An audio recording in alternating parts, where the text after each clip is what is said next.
You're never just a victim of circumstances.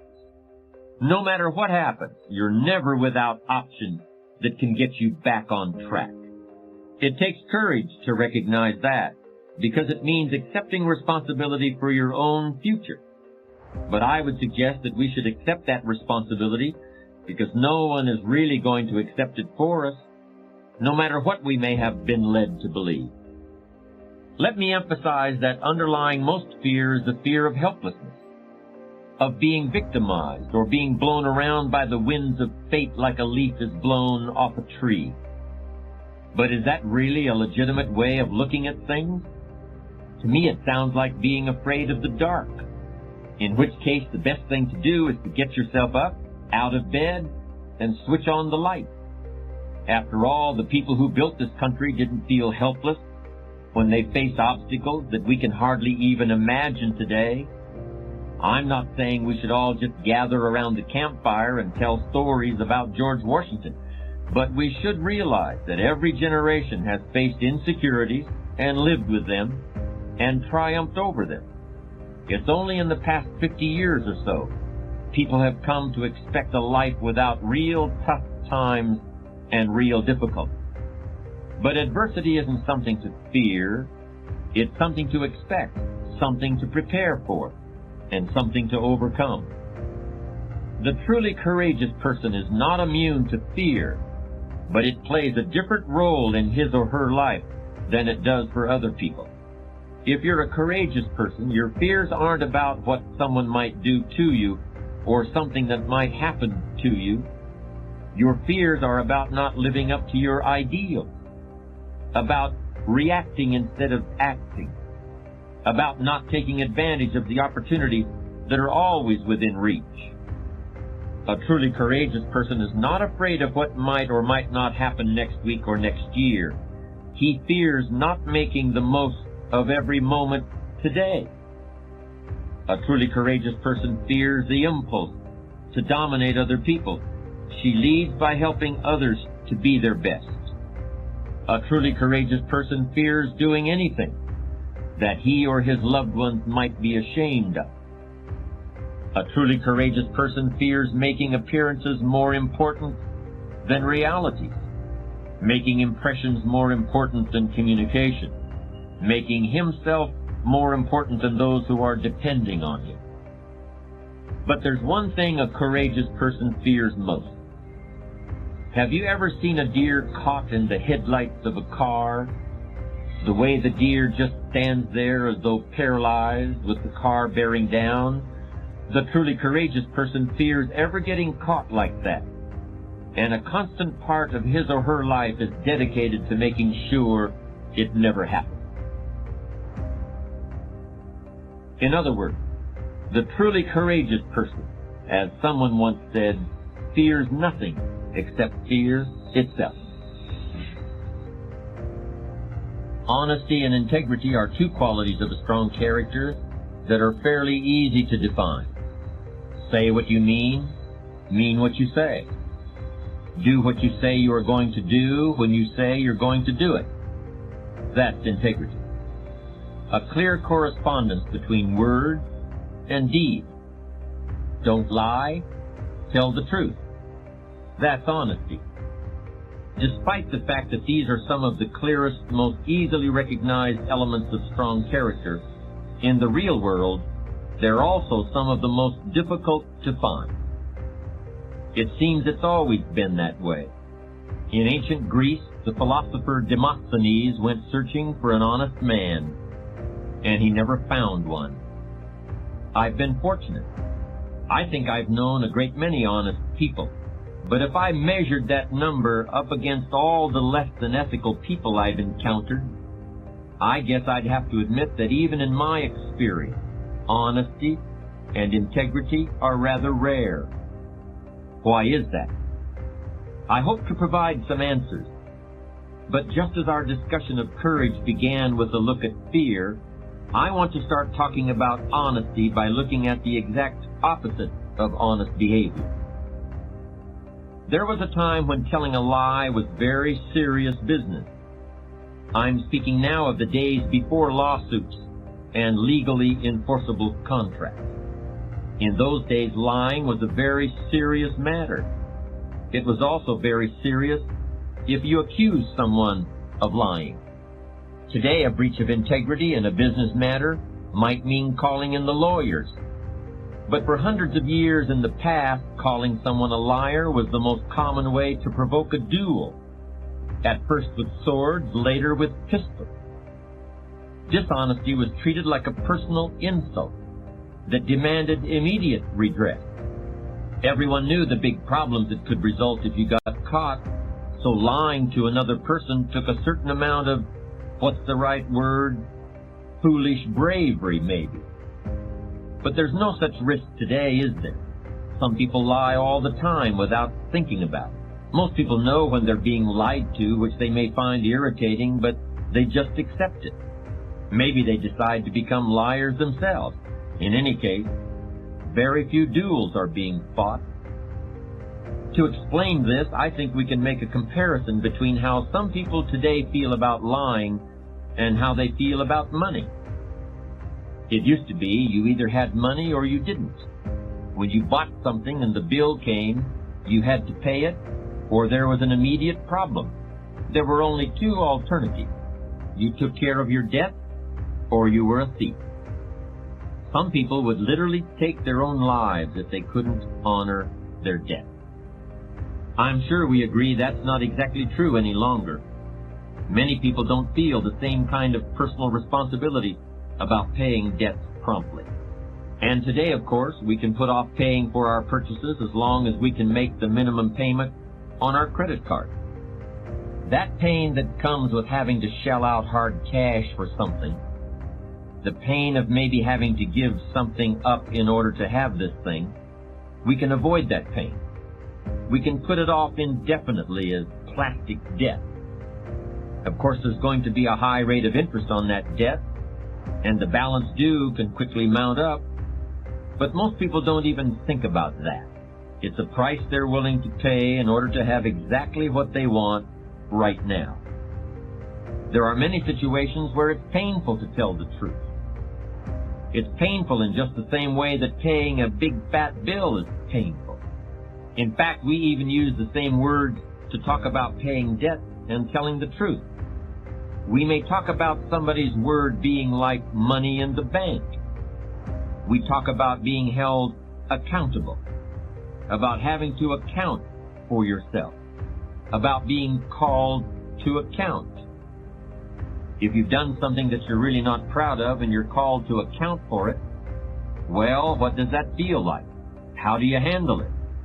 What are your options when you've got to explain something that makes you uncomfortable?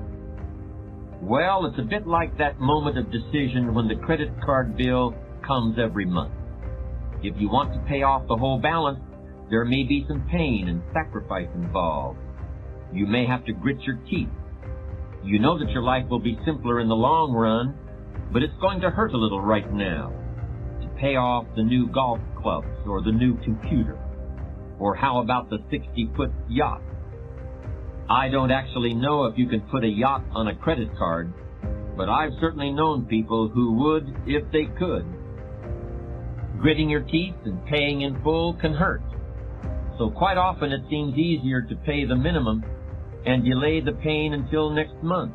It's easier to float the truth of your finances off into a little imaginary plastic flying carpet and sail it into the mailbox. Of course, it's not really a flying carpet. It's more like a boomerang that's going to come around and hit you in the back of the head someday. But as Scarlett O'Hara once said, I guess I'll think about that tomorrow. For the time being, it's gone with the wind. Let me give you some good advice about avoiding a bankrupt character. Pay your ethical debt. Keep your integrity in the black. Face ugly realities with the truth as soon as they appear. When you feel that temptation to hedge, resist it immediately. Don't treat it casually. Treat it like a grease fire in the kitchen that you've got to put out before it burns your house down or fills the whole place up with so much smoke that you can't see where you're going anymore. Because that's exactly what will happen when your ethical capital runs out. You just won't be able to see where you're going anymore. Here's another way that being untruthful is like buying on credit. They're both addictive. At first, they both go down so easy, and they leave you wanting more. Any addictive behavior offers a simple, short-term escape from a problem. But that escape becomes more and more complicated as time goes on. Lying can get extremely complicated. You've really got to have an outstanding memory to be a good liar, because you're always having to create more lies that are consistent with the one you told in the first place. I'm sure we have at some time been caught up in a dilemma like that. Shakespeare had it right all along. What a tangled web we weave when at first we practice to deceive. Maybe you think I'm being a bit tough here. Am I really saying that in every instance you've got to tell the truth, the whole truth, and nothing but the truth? So if somebody asks me, "How are you today?" I'm supposed to say, "Well, I got to be honest with you, I have a sore finger. Last night I had a headache, and I've got to admit that my foot hurts a little." No, that's not what I mean. In fact, I think there are many times when some flexibility with the whole truth and nothing but the truth is called for. And I'll be discussing those later. Outright lying, however, planned lying, lying with an ulterior motive, lying for personal gain, that kind of lying is definitely something to be avoided. But untruthfulness is so tempting today, and I want to spend a little more time on it. I want to make a clear distinction between what I call foolish lying or silly lying or stupid lying and lying that is downright evil and poisonous to the character. Boasting, bombast, blarney, bragging, these are all the same thing. They're always floating around in the atmosphere, and they can affect you at any time like catching a cold. They're mostly harmless, unless you start building a whole personality around them, which has definitely happened to some people. Some other guy scored the touchdown back in high school, but you're watching the Super Bowl with your neighbor, and you say that you did it. That's pretty harmless. You really don't know Joe, the president of XYZ Corporation. You were just introduced to him one time, but the client you're trying to impress has never even shaken hands with Joe. So here's a chance to score some points. That's pretty harmless too. You're not really the creative director of your ad agency, you're the copywriter. But a woman sitting beside you on the plane to Phoenix will never know the difference. It's harmless, unless she walks into your office someday, and it's a small world, but you'll chance it. This is all just hot air. This is all going on that old credit card that we were talking about a moment ago. I should mention that there's such a thing as boasting in reverse, too. People who flaunt their frugality, people who poor-mouth, people who are oppressively ostentatious in their lack of ostentation. This is actually becoming a bit more common. Keep an eye out for it. All of this is childish trash talk, and it's usually spontaneous. It comes from succumbing to a moment of social pressure. It's not the kind of behavior that defines strong character, but even strong characters have been known to indulge in it. Ernest Hemingway was a great writer and one of the most powerful personalities of the century, but he could be reckless too. In any case, this kind of bragging and blarney should be distinguished from what I consider real lying. Real lying isn't like putting bills on the credit card. Real lying is like theft. In my opinion, a key element in this kind of real lying is the presence of planning and premeditation.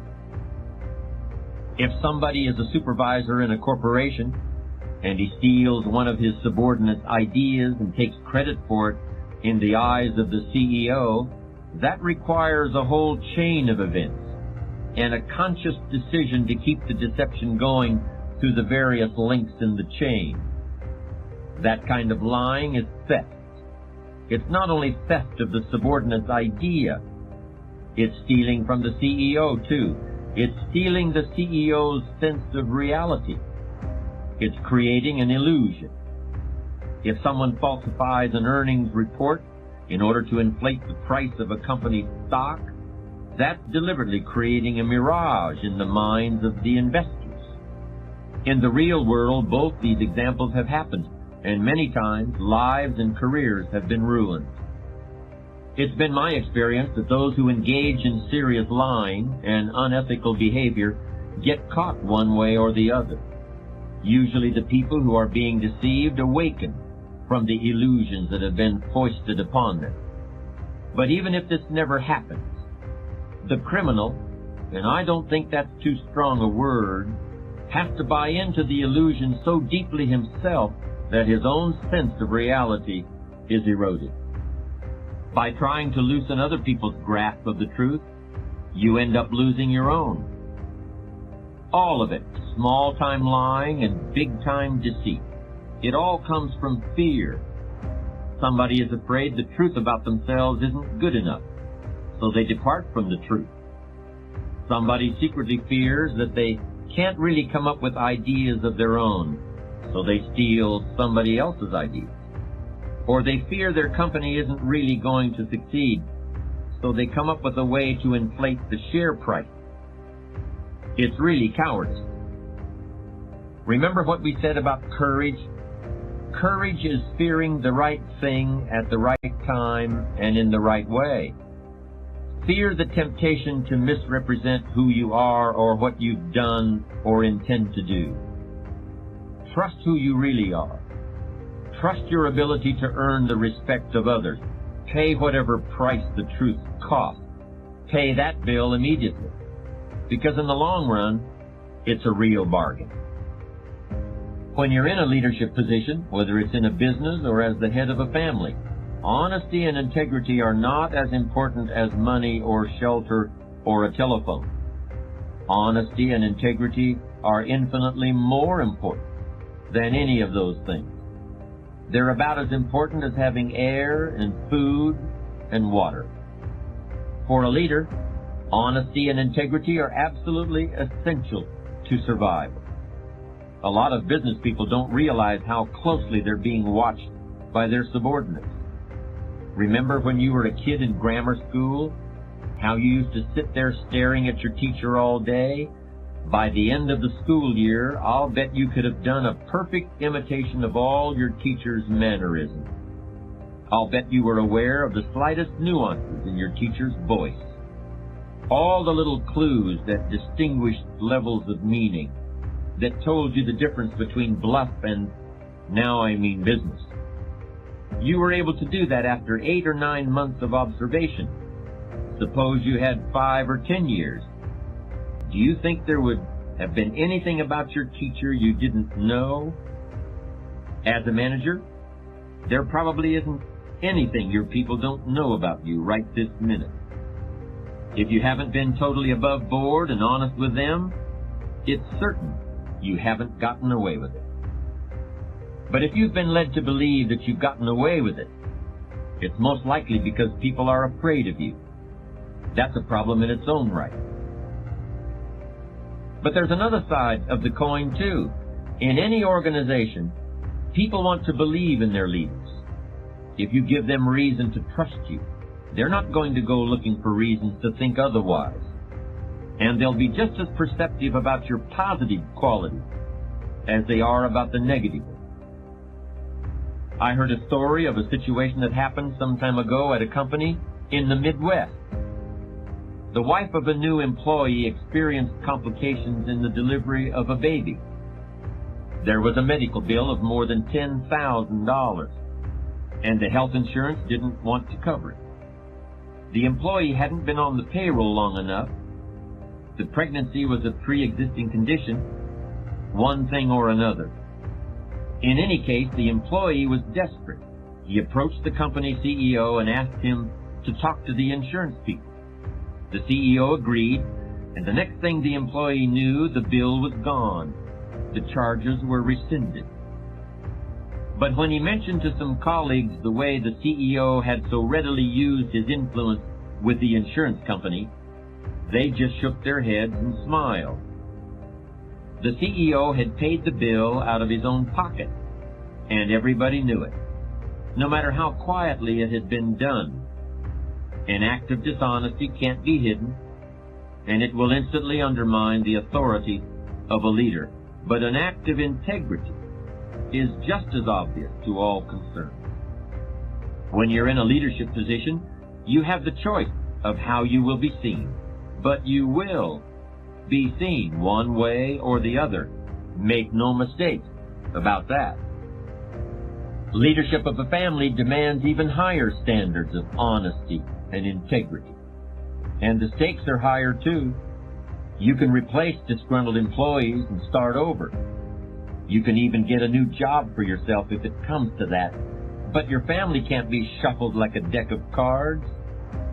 If you haven't noticed, kids are great moral philosophers, especially as they get into adolescence. They're determined to discover and expose any kind of hypocrisy, phoniness, or lack of integrity on the part of authority figures. And if we're parents, that means us. It's frightening how unforgiving kids can be about this, but it really isn't a conscious decision on their part. It's just a necessary phase of growing up. They're testing everything, especially parents. In Arthur Miller's great play, Death of a Salesman, it's hard to believe that a son would so completely lose faith in his father based on a single incident of dishonesty. Once a parent has lost moral authority, it is very, very difficult to regain it. Studies have shown that children are extremely understanding about many things. If you accidentally step on a favorite toy, that will quickly be forgiven, if not forgotten. If you lose your job and the family has to move, they'll adjust. If parents just can't get along and decide to divorce, most kids can handle it, but they can't handle dishonesty. It can take many, many years before that will be forgiven. Many people keep pictures of their kids on their desks. Is it supposed to be a reminder of what they looked like? Is it showing them off for whoever comes into the office? Well, there is an even more important reason those pictures are there, or why they should be there. They're there to remind us of what's at stake when we make the decisions that determine character. And we all make many of those decisions every day. As a person of integrity yourself, you'll find it easy to teach integrity to your kids, and they in turn will find it easy to accept you as a teacher. This is a great opportunity and also a supreme responsibility, because kids simply must be taught to tell the truth, to mean what they say, and to say what they mean. There was something interesting about the Indians of the Southwest and the skills they felt were important for their children to know. Hiding was one of them. In a desert environment where you would think there was nowhere at all to hide except possibly by squeezing yourself behind a cactus plant, the Indian children could literally disappear. And running was another very important ability. Beginning as young as 6 or 7 years of age, Indian children were taught to run long distances while holding a mouthful of water in order to develop breath control. And of course, both running and hiding were skills that could save the life of an Indian child, as well as preserve the security of the group. Kids today must be taught skills that will save their lives. And integrity is one of those vitally important skills. Maybe it's hard to convince yourself of that. I heard a story of a man who flew propeller-driven anti-submarine planes for the Navy, piloted them on long flights over the water. He told of an incident when a storm was coming up, and they were faced with a difficult navigational problem in order to avoid it. The problem became even more difficult when the navigator revealed that he couldn't handle it. He cheated his way through some parts of the training, but that training material didn't seem like it would ever be very useful. I can't promise that it will ever save their lives, but nothing you will ever do is more important than teaching integrity to your children. There's an old saying, those who do can, and those who can't teach. But you really can't teach honesty unless you are honest yourself. You really can't teach integrity unless you also live with integrity. It's actually quite simple. Earlier I suggested that there might be some times when a certain amount of flexibility with the truth is appropriate. And I'd like to return to that now. It might be tempting, for the sake of consistency, to assert that you should always tell the whole truth exactly as you see it in every situation. But I've lived long enough in the real world to know things just aren't that simple. Shakespeare wrote of one of his characters, "Every man has his fault, and honesty is his. He is more honest than wise." Just as there is a difference between blowing hot air and premeditated dishonesty, there's also a difference between lying and recognizing the importance of diplomacy. How can you tell the difference? Your gut feelings will tell you. By the time we reach adulthood, I think most of us have extremely accurate ethical barometers built into our heads and hearts. We may choose to ignore what that ethical barometer tells us, but it's there nonetheless. When you're in a leadership role, I believe there's at least one situation in which you're almost always justified in stretching the truth to some degree. And here it is. You should overstate your degree of enthusiasm for your employees' work. You may use many carrots and very few sticks. Your recipe for dealing with subordinates should include at least 3 parts praise for every 1 part of criticism. Will this stretching of the truth cost you respect? I don't think so. Will a little sugarcoating of your true feelings foster greater productivity, better work, and improved morale? Absolutely. And that conclusion is supported by a great deal of behavioral science research. Praise is one of the world's most effective teaching and leadership tools. Criticism and blame, even if deserved, are counterproductive unless all other approaches have failed. Vince Lombardi, the late coach of the Green Bay Packers, certainly deserved his reputation as a tough manager and a man of strong character. But even he knew the importance of building up people's ego. You could have seen how this worked if you had the opportunity to attend a practice session of the Packers during the years when they were one of the most powerful football teams ever assembled. Lombardi had a quarterback from his scout team throwing passes against the first-string defense, and this young quarterback was obviously eager to impress the coach. But after the player had completed 3 or 4 passes in a row, Lombardi seemed anything but impressed. In fact, he seemed quite displeased, and he took the scrub quarterback aside. "What are you trying to do, wreck my team?" Lombardi snarled. "Start throwing interceptions." And you'd better believe he started throwing them. We can call it diplomacy or psychology or just plain flattery, but it often brings out the best in people, and it's the grease that keeps the machine of human interactions functioning smoothly. So honesty is the best policy, but sometimes a little less than total honesty is even better. We've been talking mostly about the importance of honesty and integrity in dealing with other people, but I want to conclude now by focusing on what those qualities mean to your relationship with yourself. I think a term from clinical psychology is useful here. The term is cognitive dissonance. And I'll use a quick example to illustrate what it means. Let's consider a man who is an expert on personal financial planning. He makes a good living advising people about life insurance, trust funds, and the various kinds of mortgages. But a great deal of his business is devoted to helping individuals who have gotten themselves deeply into debt, who need to tear up their credit cards and start saving instead of spending. Sometimes there is no alternative but declaring bankruptcy and starting over. We are so surprised when one day this expert on personal financial planning says that he is going out of business. I just can't take the pressure anymore.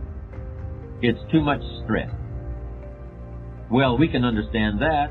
It must be stressful facing the problems of one person after another who's gotten into trouble financially, to work through it with them day in and day out.